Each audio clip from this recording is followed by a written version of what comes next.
शरणार्थियों को ऑनलाइन आवेदन करना होगा। यही जो अभी हम लोग आपको बता रहे थे, आवेदन के लिए पोर्टल तैयार कर लिया गया है। और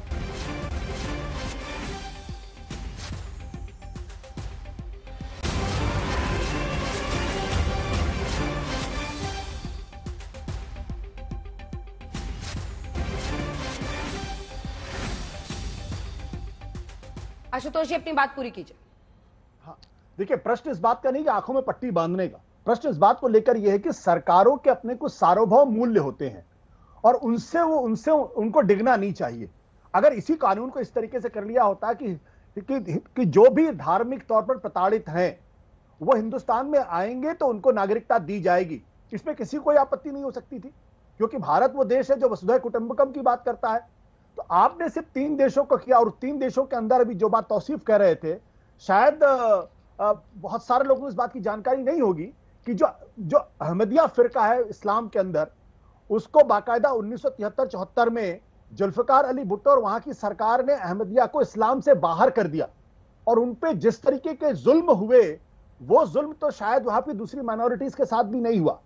क्या वो अगर भारत में आए, नागरिकता मांगे, तो क्या उनको नागरिकता नहीं मिलनी चाहिए? क्या वो धार्मिक तौर पर प्रताड़ित नहीं माने जाने चाहिए?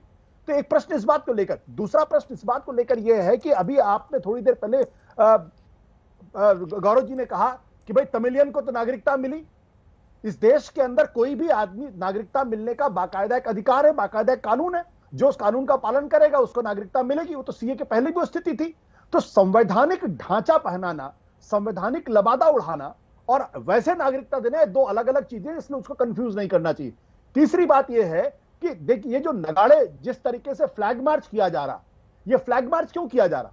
इसका मतलब यह कि सरकार को इस बात की आशंका है या थी कि जैसे ही सीए लागू किया जाएगा वैसे ही समाज के अंदर तनाव फैलेगा और हिंसा हो सकती है। इसीलिए तो यही तो असली कारण है। और अब चुनाव के ठीक पहले अगर आप ऐसा सामाजिक तनाव अगर फैलता समाज के अंदर, तो उसका फायदा किसको होगा? तो मेरी आपत्ति इसी बात को लेकर यह है कि फ्लैग मार्च की जरूरत क्यों पड़ रही है आपको? क्यों इसके लेकिन ये संसद से पास किया गया एक कानून है आशुतोष जी। ऐसा तो पिछली बार भी हुआ था और दिल्ली एक सेकंड सवाल पूरा होने दीजिए, सवाल पूरा होने दीजिए। ये 27 फरवरी 2020 की बात है। ताहिर हुसैन, आपको नाम याद होगा, आम आदमी पार्टी का नेता था। हम लोग उसके छत पर गए थे और वहां पर उसकी छत पर हमने पेट्रोल बम्स देखे थे। तो ऐसे लोग तो समाज में हमेशा रहते हैं, तो जो जानबूझ के दंगा फैलाते हैं, तो क्या किया जाए उसके लिए? सरकार तो एहतियाती कदम उठाएगी ना। इसका सीएए से क्या लेना देना है? ऐसी स्थिति तो कभी भी पैदा हो सकती है, हिंदुस्तान के किसी भी कोने में पैदा हो सकती है। उसी कानून के विरोध में उस इलाके में दंगा हुआ था। मेरी बात को पूरा होने दीजिए।